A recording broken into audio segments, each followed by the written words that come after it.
André Dussolier, héros de la comédie à fond, a retrouvé ce vendredi soir sur M6, a l'habitude de retrouver ses enfants chaque été dans un endroit très apprécié par les stars. La comédie à fond, a retrouvé ce vendredi 1er septembre sur M6 à 21h10, raconte l'histoire d'une famille qui embarque dans un monospace flambant neuf, au petit matin, afin d'éviter les embouteillages pour les vacances d'été. Tom, le père, enclenche son régulateur de vitesse électronique sur 130 km/h. Au moment où une dernière bourde de Ben, le beau-père, pousse Julia, excédé, à demander qu'on fasse demi-tour, Tom s'aperçoit qu'il ne contrôle plus son véhicule. L'électronique de bord ne répond plus, la vitesse est bloquée à 130 km/h. Un film mélangeant suspense et rire, dans lequel André Dussolier brille une fois de plus à l'écran.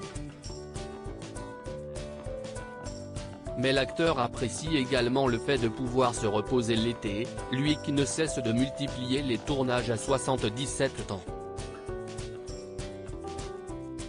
Il a notamment l'habitude de se rendre à l'île de Ré, lieu très prisé des stars puisqu'il n'est pas rare d'y croiser Fabrice Lucchini, Vincent Lindon, Sandrine Kiberlin ou encore Nathalie Baye.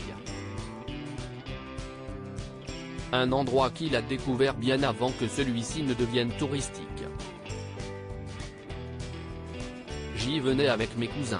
Depuis 18 ans, je loue une maison. Confiait-il à nos confrères du Dauphin Libéré en 2011. Ajoutant, si est-il l'occasion de me retrouver avec mes enfants, Léo et Julia, nés en 1988 et 1993 de sa précédente relation avec Francesca Avossa, note de la rédaction. L'ex-compagnon d'Isabelle Adjani aime pratiquer de longues balades à pied ou à vélo sur cette magnifique île à la lumière fascinante.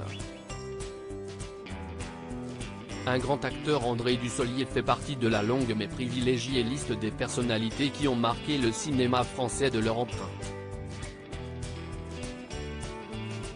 Il n'y a qu'à voir les récompenses qu'il a reçues au fil de sa carrière pour le comprendre.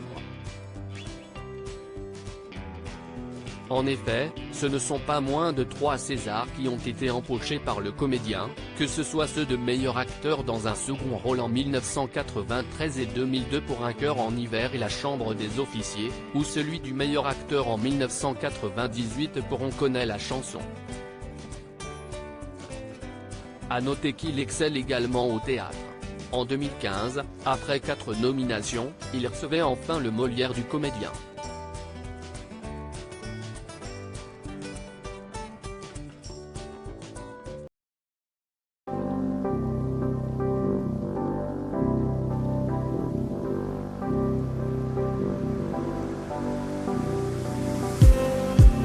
Just